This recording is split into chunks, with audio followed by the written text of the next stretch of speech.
Version 4.1. Initializing upgrades.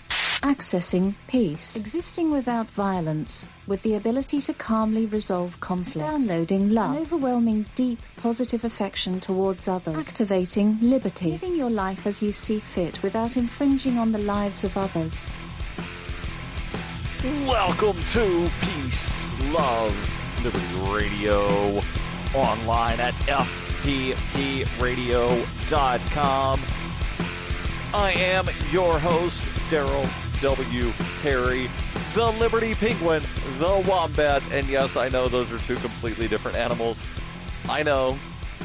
I'm also the uncut cocaine of libertarianism, and today is Wednesday. It means several things, but when we're talking about this show, it means that it is the day that I answer your questions.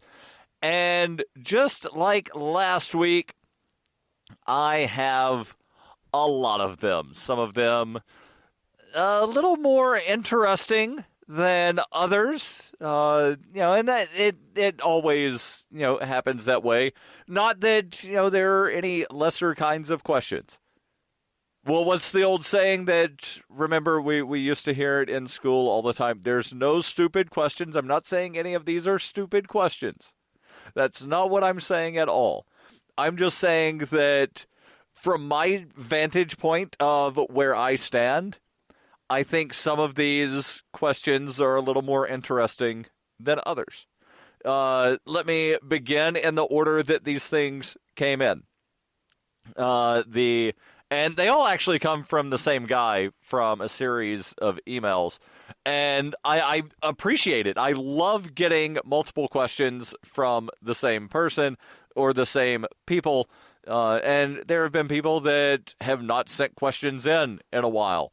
I know they're okay because I see that they, still post on the Facebooks and whatnot. But, people get busy, forget to send in questions, whatnot. And at any point, if you have a question, send that over, ama@fppradio.com. Now, the first email begins, it says, we listen to every episode on YouTube. I was inspired by your imaginary voice method of radio, so I created the Walnut and Walnut Report a couple of weeks ago. Doc and Mark have conversations and adventures, and then he posts a link over to his channel. He then gets into the questions. Here are some questions that I have tonight. And this first section are kind of related in some kind of way.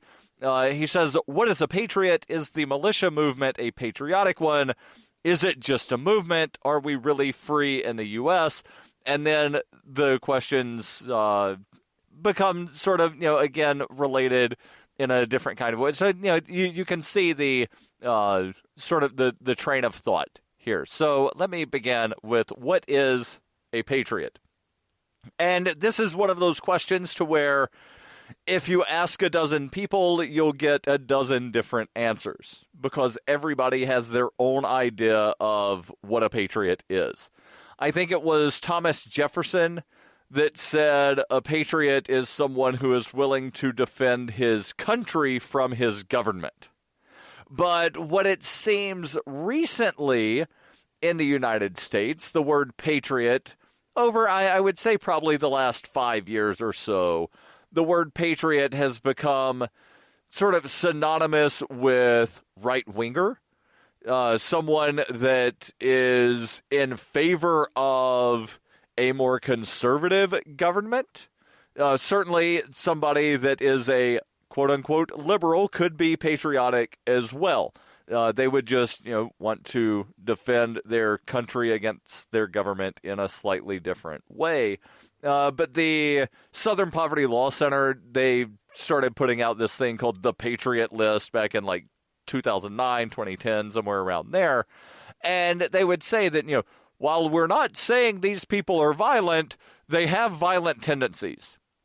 Okay, if you're saying the people have violent tendencies, you're saying they are violent. You can't, speak out of both sides of your mouth there. So, somebody from the SPLC, they would define patriot differently than, say, somebody that's a member of a militia. But I don't use the term. I used to like the term, but I've stopped using it over, I'd say, the last 4.5 years or so. The next question, is the militia movement a patriotic one? And I would say that people that are in militias would say that they're being patriotic. But again, it depends on how you define the word patriot and how you define patriotism. And there's a good essay, I believe it was Voltairine de Cleyre that wrote the essay, Patriotism, a Menace to Liberty. And I'll try to remember to find a link to that essay and post it in the show notes. The next question, is it just a movement? I think he's talking about the militia movement here. I'm not really sure. I don't know how much of a quote-unquote movement it is. Most of the people that I know that have some kind of connection to people that are in, quote-unquote militias, it's basically people that have gun fetishes and want to be able to survive on their own. So it's not necessarily any kind of, we're actually training to, take over the government or whatever it is that people think militias are doing. It's mostly from, at least my limited interaction, it's people that, they just really, really, really like guns, and they're like, yeah, if Obama tries to come take my guns, he'll get it one bullet at a time. Yay, yay, yay, America. And they kind of seem confused to me. The next question, are we really free in the United States of America? That is a very simple answer, no. Certainly, and I know, as soon as I say that, people are going to be like, but America's great, and if you think it's better somewhere else, then you go move to Somalia. Well, I never said Somalia was free. I never said that any country was free. I will point to the Human Freedom Index that the Cato Institute and Fraser Institute out of Canada wind up putting together, and they show that there are countries that are freer than the United States, but the people there aren't exactly free either. And that gets me into the next batch of questions that I'll go over here in moments on Peace, Love, Liberty Radio.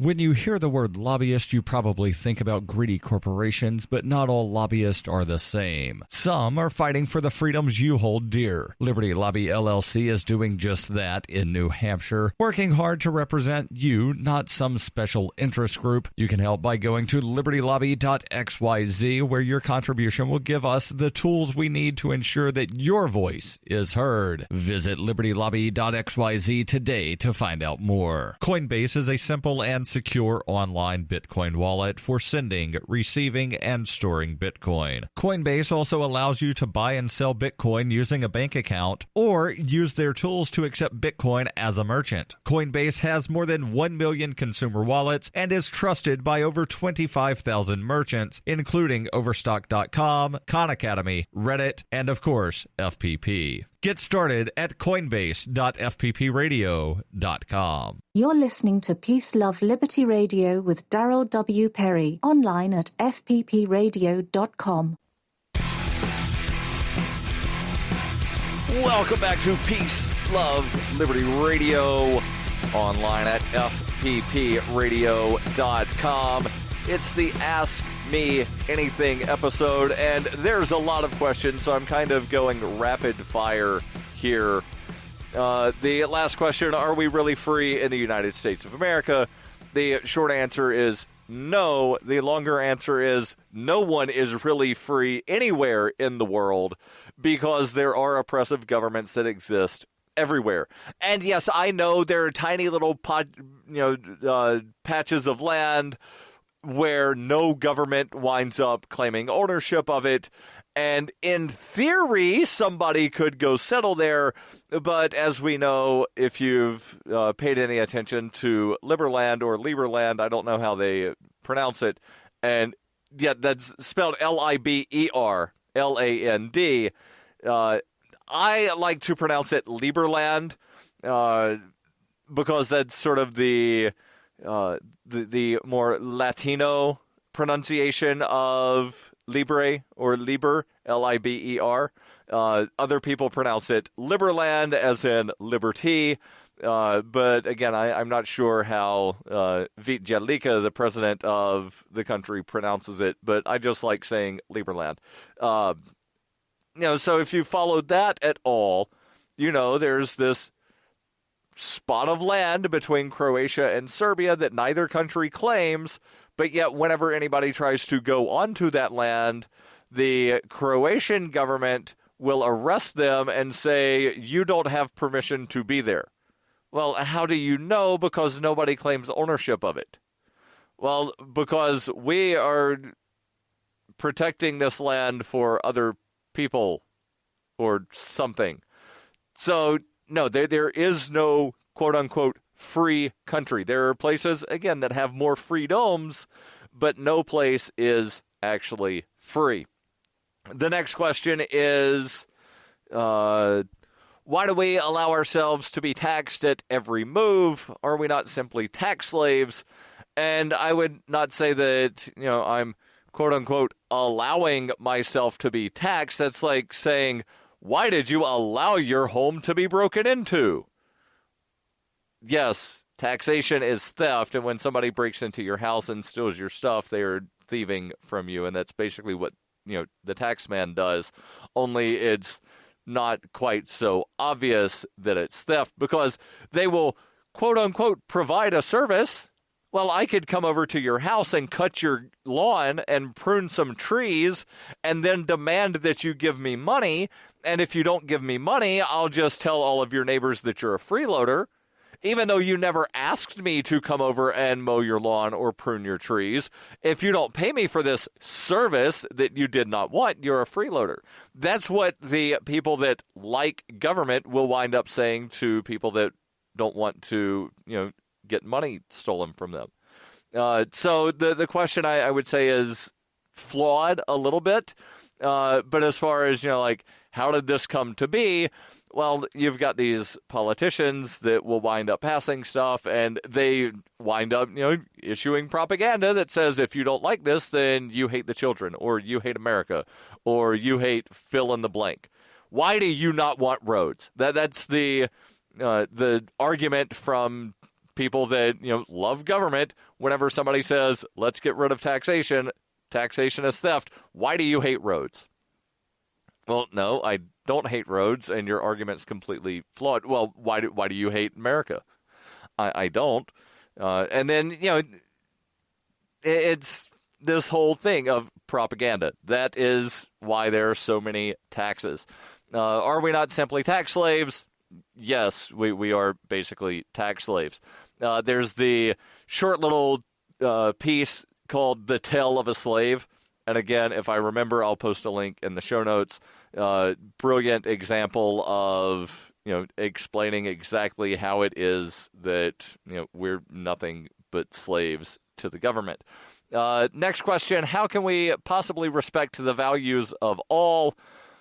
I'm not sure I fully understand this question, so I will answer it that way. Have you considered living in another country, and why? I would say I've considered it, but not in any kind of, way other than just, wouldn't it be neat if? But I've never actually, started saving up money of, I'm going to move to fill-in-the-blank country, and I'm leaving that as a blank until I answer the next question. Is the United States of America your first choice? Well, it's where I was born and raised. It's where I work. So first choice as in I don't really have the means to go somewhere else at the moment. But yeah, again, I'll answer a little more in depth with the next question. What other country or countries are you most interested in? And again, I've mentioned the Human Freedom Index that Cato and the Fraser Institute compile every couple of years. And New Zealand ranks highly on that. Australia ranks highly on that. There are other places that don't necessarily rank higher than the United States, but that I have heard good things about as far as from an expatriate sort of standpoint. And that's expatriate as in someone who has expatriated, not someone who used to be a patriot. I've heard good things about Costa Rica and Ecuador. And I would say that if I were to leave the United States, I would probably go to Central America, just because it's easier to get to than, say, Australia or New Zealand. I've also heard that Australian women love American men. I've heard that Japanese women love American men. But the reason that Central America or South America rank higher, again, aside from being easier to get to, it's also a lot cheaper. The cost of living in Costa Rica is incredibly low. I think I've spoken about this before, where I used to have the coworker from Costa Rica who he told me one day, once I get 10,000 American dollars, I go back to Costa Rica. I live like a king. Never have to work again. So, yeah, that's kind of put Costa Rica up a little high on my list of places to go. There's more questions. This is Peace, Love, Liberty Radio. During the 2013 Porcupine Freedom Festival, Davi Barker presented an idea for a renegade psychological experiment. Since then, he has refined his idea and put his plan and research into writing. He explains, "We aim to show the world beyond a shadow of a doubt that power corrupts absolutely and corrupt authority deserves no obedience." Authoritarian Sociopathy is available from Amazon.com, all major bookstores, and now available as an audiobook. You can support FPP Radio by shopping online. Whether you're looking for precious metals, bitcoins, or books, you'll find that and more at shop.fppradio.com. Every purchase you make from one of my affiliates, like Namecheap, Spendabit, and Amazon at shop.fppradio.com helps fund FPP Radio. Or you can shop directly from FPP with Bitcoin in the Bitcoin store. That's shop.fppradio.com. You're listening to Peace, Love, Liberty Radio with Darryl W. Perry. Online at fppradio.com. Hey, welcome back to Peace, Love, Liberty Radio. Online at fppradio.com. If you had to move tomorrow, and yes, this is the Ask Me Anything episode, and that's one of the questions. If you had to move tomorrow, where would you go? Now, I'm going to answer this in a couple different ways. If I had to move, but I could still stay in New Hampshire, I would either go to Concord or the Seacoast. If I had to move but leave New Hampshire, I would probably go to Arizona.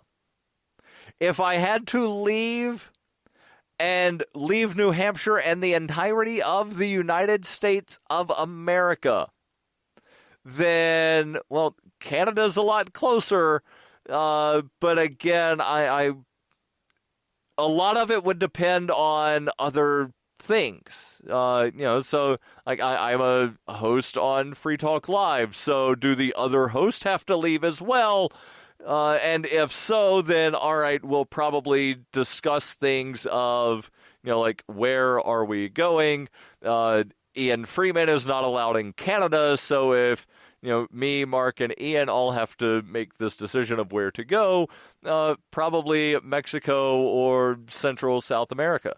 So, there are a lot of variables in play there.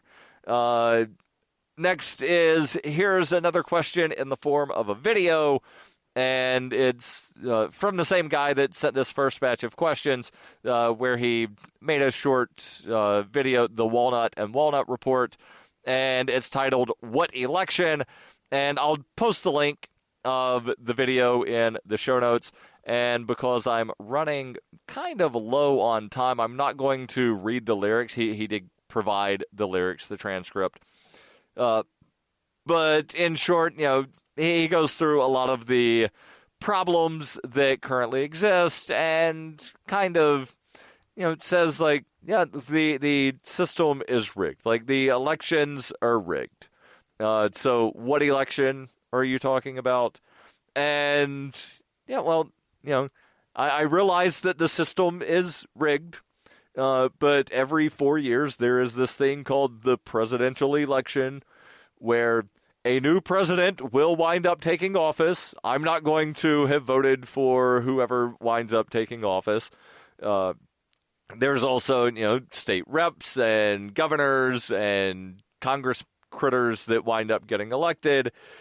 And, it's this process. And I was actually having this discussion earlier today to where I said, the election is kind of the authorized method for expressing dissent. And I realize that sounds contradictory because some people will say that by, casting a ballot, you are consenting to the system. But when you look at the various methods, there's protest. You can go out and protest. And then people are always going to tell you, no matter what you're protesting, somebody is always going to tell you, this is not the time and place to protest this. And somebody else is going to yell at you, get a job, or you should be doing something else. Okay, what should I be doing? Well, you should petition. If you've got a problem with the government, petition. Okay, well, the Supreme Court ruled a decade ago that while you have a right to petition the government for redress of grievance, there is no obligation for them to respond to your petition. Now what? Well, you should run for office. But yet when I try to run for office, I get told that, I'm just wasting everybody's time, blah, blah, blah, blah, blah. So, there's this whole sort of thing to where basically what it is, there are certain people, and I would say that it's a vocal minority. They don't want to actually see anyone dissenting from their opinions. They don't want to hear anyone expressing a dissenting opinion. So you can go vote in the election. That's your authorized, approved way of dissent. Now, in some states like Oklahoma or Louisiana or Nevada, you cannot cast a write-in vote. There is not a space on the ballot to write someone's name on the ballot. Now, in Nevada, at least they do have none of these candidates as a ballot-listed choice. So you can express your dissent that way using a ballot-listed choice. I like to take the ballot and then write in none of the above. That's my way of expressing dissent. I don't want any of these a-holes taking office. I just want the system to go away, stop stealing my money. And now here's the question that I think is the most interesting.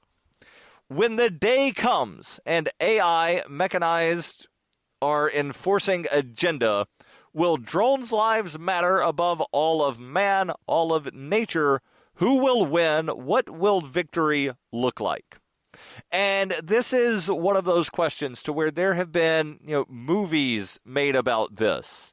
The Matrix is basically a movie about this, to where you've got the sentient robots that wind up saying, we are going to control humans.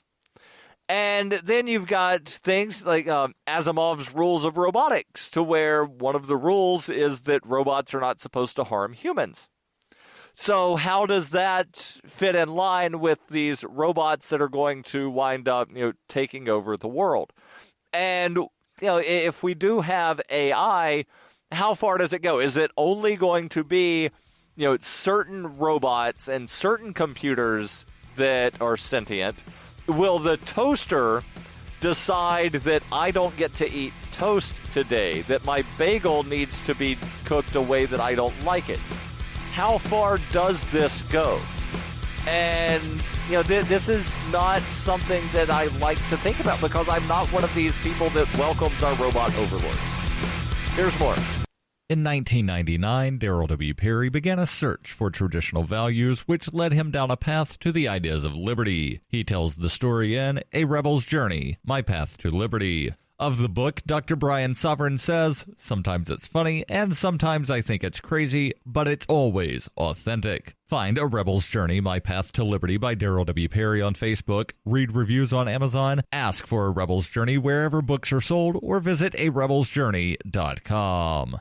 It is the year 91,001 BCE. Witness humanity's origins in Hyperchronius, a classic role-playing game for Windows PCs with a story like no other game before. A liberty-oriented experience that is not to be missed. Go to ZOG.Ninja to get your copy of Hyperchronius today. Use the code FPP to get $1 off. Hyperchronius, ZOG.Ninja, code FPP. This is Jeremy Scott, host of Dark 30. You're listening to Peace, Love, Liberty Radio with Darryl W. Perry.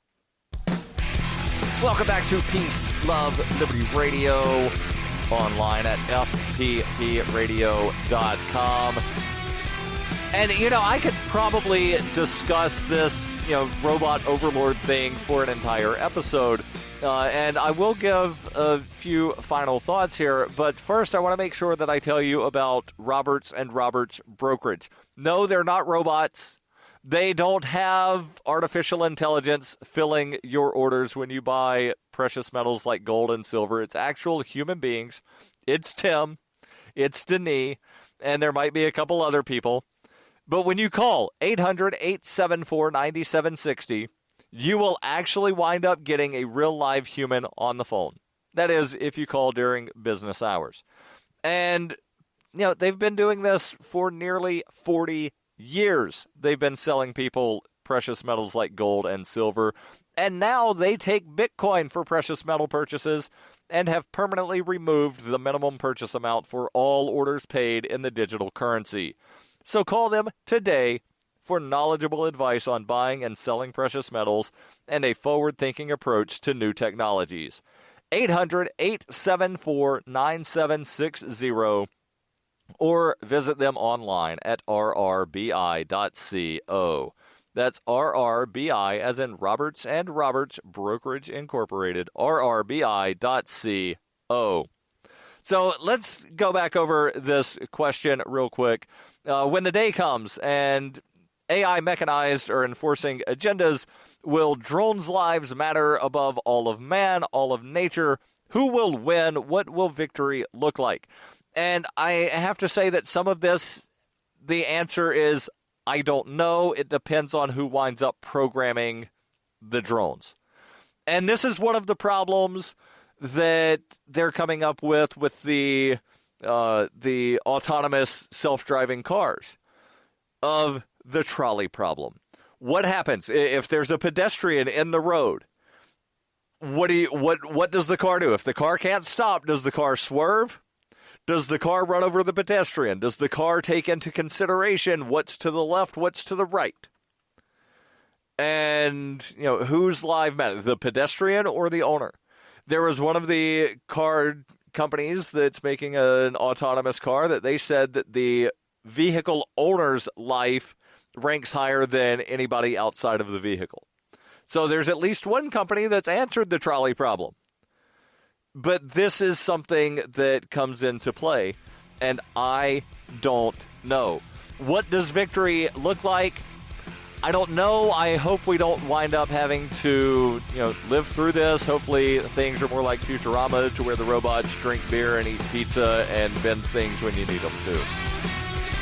This has been Peace, Love, Liberty Radio. Don't forget, every Wednesday I answer your questions. Send those over, ama@fppradio.com. The podcasts of FPP Radio are licensed under Copy Heart. We believe that copying is a form of flattery and do not abide by the copyright laws. Those laws serve to restrict the flow of ideas which no one can really own. Copying is an act of love. Love is not subject to law. If you enjoy the show, consider joining the Fans program and get perks like ad-free versions of Peace, Love, Liberty Radio and FPP Radio News, and also get a copy of the monthly newspaper FPP News. To learn more or to join the Fans program, visit fans.fppradio.com.